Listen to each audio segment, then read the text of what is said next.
Good day everyone!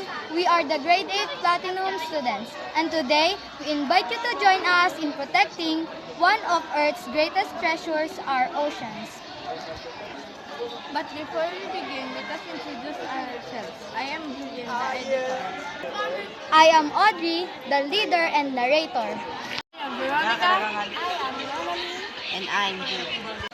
Alam niyo ba na ang karagatan ay nagbibigay sa atin ng pagkain, oxygen at kabuhayan? Pero dahil sa polusyon, ito ay unti-unting nasisira. Isang water bottle lang naman yun. Wala nang masamang nangyayari. Huwag ka magtapon ng kung saan. Alam mo ba kapag umulan, maaari itong mapunta sa mga infrastructure. Ang simpleng pagtatapon ng basura kung saan-saan ay nagdudulot ng polusyon sa ating mga katubigan at pagkasira ng marine ecosystem. Ayon sa United Nations Environment Program or UNEP, 85% ng basura sa karagatan ay plastic at tinatayang 19 to 23 milyong tonelada nito ang nagpupunta sa mga ilog, lawa at karagatan ng bawat taon. Sa Pilipinas, ang Pasig River ay nangunguna sa pinakamaraming plastic waste emission sa buong mundo, ayon sa pag-aaral ng The Ocean Cleanup.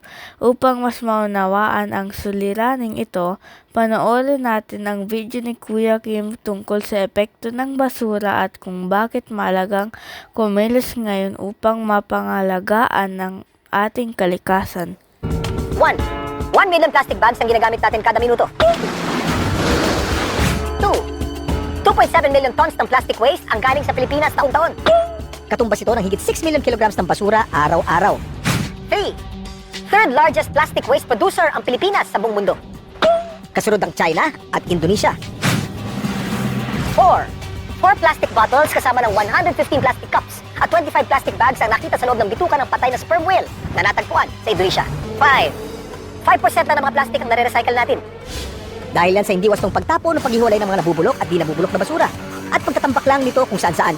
Pag nagpatuloy pa ito ayon sa UN report, posibleng maging mas marami pa ang basura kaysa sa mga isda pagpatak ng taong 2050. Maraming isda, pawikan at iba pang lamang dagat ang namamatay dahil napapagkamala nilang pagkain ng plastic. Just a simple solution. Magtapon ng basura sa tamang basurahan at gumamit ng reusable items at makiisa sa clean-up activity.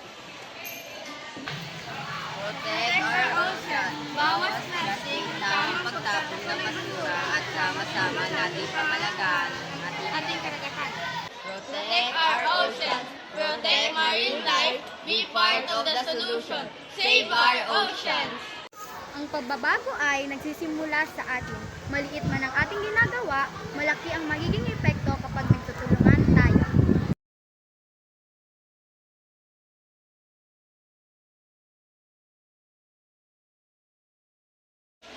Simple lang ang solusyon.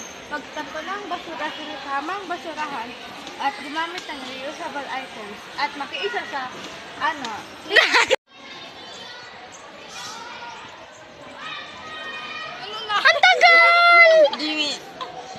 Good day everyone! We are Grade 8 students. Good day everyone! We are the Grade 8 Platinum students. And today, we invite you to join us in protecting Marilyn! Earth.